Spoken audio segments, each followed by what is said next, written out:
first place wherever to throw it. Yeah. So that our game on our planet is problem solving. So anyway, our point was that I found myself an outsider, and because I was an outsider, then I tended to look at the total information rather than the strong. So I realized that we might be crossing this threshold where instead of just it had to be you or me in a battle of power and might, see who's going to live and who's going to die, it might be that the principle would make it possible to make everybody successful.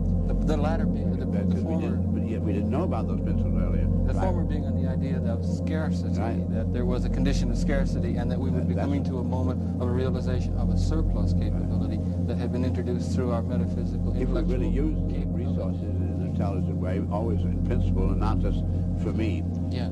If then instead of parting for me, for my survival, we really looked into the synergy, which is this principle operating between systems I spoke about, the mind and the mind alone can discover, where we discover these are behaviors of whole systems unpredicted by the behaviors of the past, like the gravity of the moon and Earth. So I said, I can see that only if we really begin to operate together and employ those principles could we really possibly make man a success. And I began to look into that matter and saw that we did know how to fly and do a lot of these things very well, but we were assuming that there's not enough around, so we were doing only a tackling science for war, or how are you going to kill to see which one is going to survive. It's true. That's been the history of the human condition, has been a condition of scarcity. Right.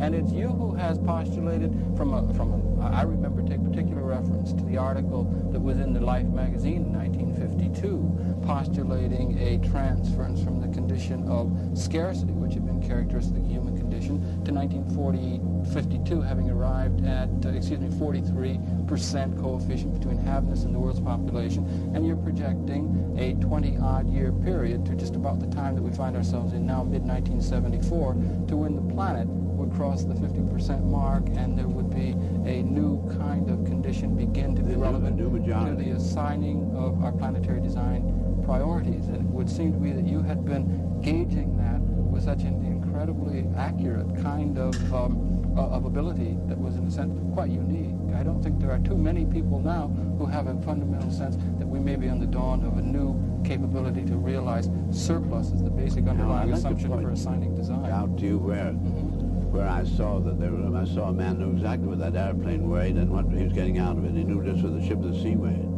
But he doesn't think about buildings in terms of weight. He thinks of them sort of as fortresses. Yes. The bigger and heavier and higher, the more secure. I saw then, because he was putting his science only on the airplane and so forth as a weapon, did he do that? But he assumed that man wasn't going to be successful, so there's no use in spending our wealth on the people because they're going to be a flop anyway.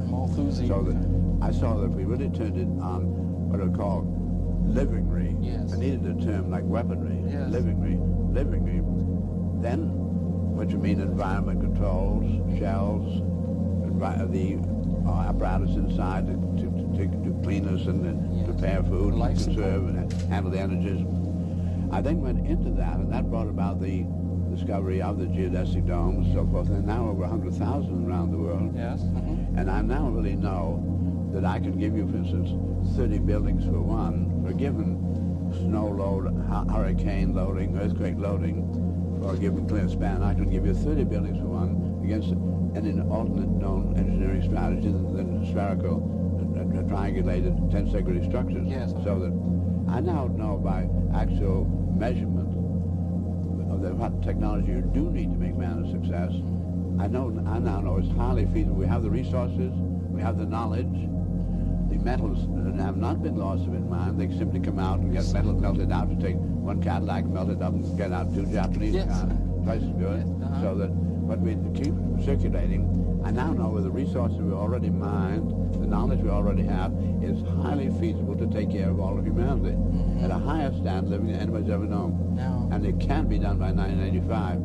In fact, in this very room that we're in here today, we're just going over the last World Game workshop that's been going on for the last month, and the team really did undertake to absolutely certify all those figures I just gave you. And we now know actually the critical path of how we phase out the fossil fuels burning, and how we phase out the nuclear, how we do bring in the wind power, how we do bring in the the hydrogen powers and so forth, and it actually can be done by 1985. I knew that because I made the measurements before. Now I have really a large team and been able to certify this, so it's going to become a public matter fairly rapidly. But again, please note that I only was able to do what I did because it was of the times. Things had to be ripe. That's right. Nature has a gestation rate. That's right. And I'm really very eager that it never appear that I think I'm something fancy that is something. I simply, really by very good luck, happen to be that exile at that moment to take inventory.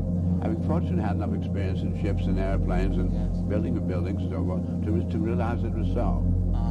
One of the principles I think that would make it possible for us to realize through design, as opposed to some sort of a political expedient use of the old technologies, would be the principle of ephemerization, or constantly through design being able to do more with less. And you mentioned your, of course, famous geodesic structures, which is the most efficient means of enclosing space. That's an example of doing more with less, and this means that we're becoming more productive through the utilization of miniaturization. Smaller and smaller technological instruments are creating more and more capability in terms of providing life support. Everybody's really familiar with that in electronics. So the great big radio set down to the little transistor and so forth.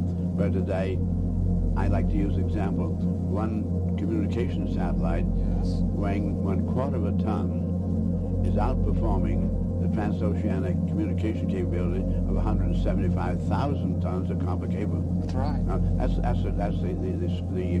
the rate of gain of the more with less thing. It's not just one Cadillac into two Japanese, but very exponential rate. An exponential capability. And it just makes one wonder sometimes whether or not a planetary systems or planetary political, economic, and political, social organizing assumptions, which had all been geared to a condition of scarcity as the condition in which the evolution of consciousness or the human drama had been transpiring until perhaps this moment. Right. The transition is such a fundamental kind of one-time, unprecedented fundamental transformation that we're experiencing now, that it does bring with it certain concomitant difficulties on the part of people who have had their identities and their senses of purpose and so forth constrained to the old organizing assumptions. So it's a question of somehow being able to, in a sense, raise consciousness, or perhaps a process of mutual educational process to the real realities, which is the principal task by which the general citizenry may be able to get a sense of the quite optimistic, realistically optimistic condition that spaceship Earth is at this moment, and perhaps beyond the kind of negative feelings that are accompanying the unoptimal production capability of the old systems in which they have found themselves. So a process of participatory education, or world game on large scale, is perhaps the principal challenge, or the interesting challenge that's before us now. I would like to think that your perceptions most certainly are absolutely crucial to the means by which we can begin to have that information structured within a technological context, which can provide for a mass kind of participation in that. I'd like to speak about that a little bit later, but is that approximately the condition in which you see I would us now? like to be sure that we recognize and to whatever extent we are disseminating information, that how reasonable it is that yesterday man, being ignorant and being very hungry, and not knowing even what he could eat, just a berry picker find this poisons him and so forth, that it has been a logical working assumption that there's nowhere nearly enough to go around, because when people did find a lucky place, then they got a flood came and a drought and one of those things, and they tried to invade. So man has always been warring and coming on. The nightmare. So we do have absolutely universal to economics and to political economics is the model that there's fundamental inadequacy, fundamental scarcity.